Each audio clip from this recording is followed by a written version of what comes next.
Nous allons voir ensemble comment récupérer votre application Facesit alors que vous avez changé d'iPad. Donc, dans le nouvel iPad, déjà, vous devez aller dans l'Apple Store, qui est ici, l'App Store, et chercher l'application. D'accord? Le plus rapide pour trouver les trois à la fois, c'est d'aller à chercher, qui est ici, et de taper le nom multireflex. D'accord? Donc, multi-reflex. Ok? Très bien. Comme ça, vous avez ici les trois versions qui apparaissent.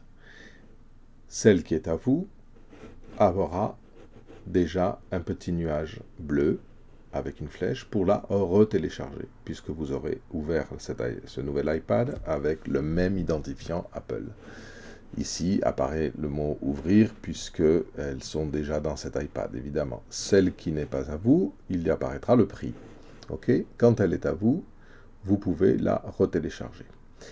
Voilà, donc une fois que vous l'avez retéléchargé, vous l'aurez donc ici sur le bureau de votre nouvel iPad.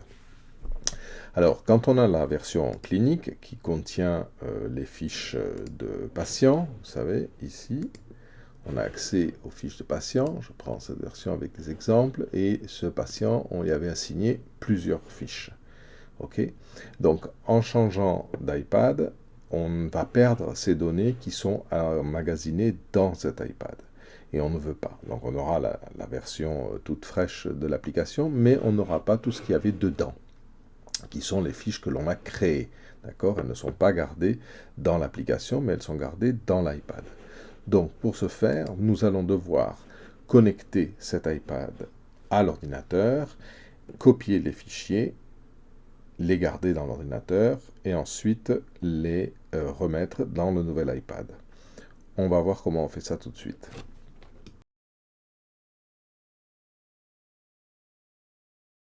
Comment transvaser les fichiers contenus dans l'application Facesit clinique pour pouvoir ensuite les mettre dans le nouvel iPad. Donc, dans mon dossier document de ce Mac, j'ai créé un dossier vide pour mettre mes fiches. Ensuite, j'ai branché l'iPad avec le câble au Mac, et le mien s'appelant Chanbote iRose, parce qu'il est rose. Voilà, quand je le sélectionne, j'accède à un tas d'onglets, dont l'information générale sur l'iPad, son dernier système opératif installé, la musique, les films, les programmes, les podcasts, les audiolivres, les livres, les photos et les fichiers que contient l'iPad. Donc ici apparaît la liste des applications qui contiennent des choses, qui sont gardées dans l'iPad et non pas dans le iCloud de Apple. Donc vous avez les applications qui sont capables de conserver des informations. Par exemple, si vous avez l'application de Chanbote, vous savez que nous utilisons FileMaker Go 18 pour la faire marcher, donc elle est bien contenue dedans. En ce qui concerne Facesit, vous voyez qu'ici, Facesit Clinic est ici, et il contient 4 fichiers, dont un, sûrement le plus gros, est celui des fiches des patients que nous avons créés. Donc je peux sélectionner ces 4 fichiers en appuyant sur majuscule.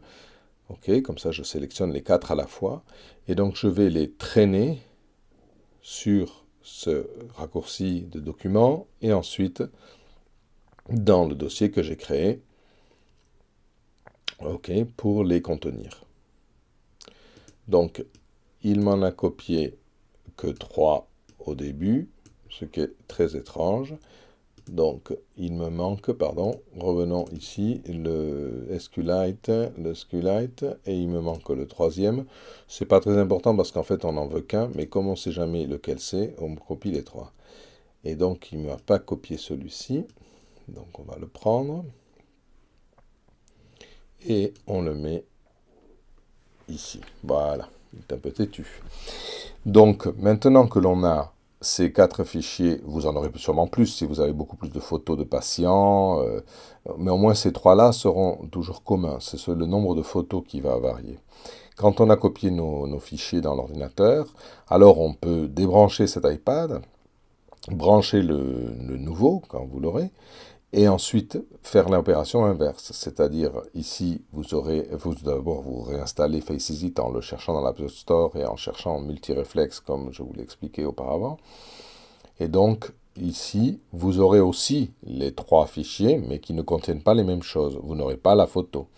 Donc vous pourrez copier et placer dans FaceIt ces fichiers-là. Donc pour le faire, il faudra être un peu plus agile, c'est-à-dire qu'il faudra, vous ne pourrez pas traîner comme ceci, ça va être très difficile qu'il ouvre le fichier, vous voyez.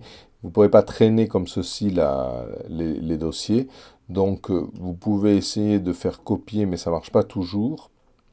Vous pouvez copier. On va lui changer le nom pour faire un test. On va lui changer le nom.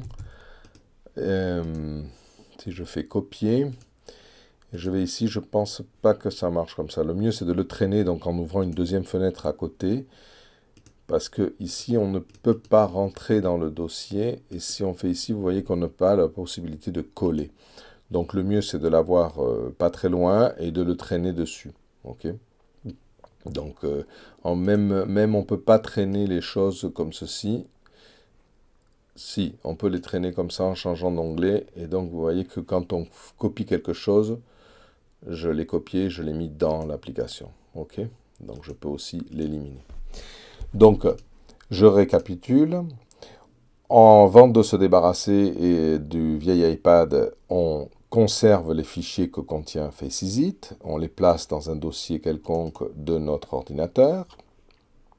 Et ensuite, quand on a branché le nouvel iPad et que l'on a téléchargé l'application à nouveau, on va aller traîner depuis l'extérieur, ou sur le bureau si vous les avez gardés, dans FaceIt, les anciennes bases de données. Comme ça, vous verrez qu'en réouvrant votre application, vos anciennes fiches seront là aussi. Voilà, j'espère que ça vous aidera.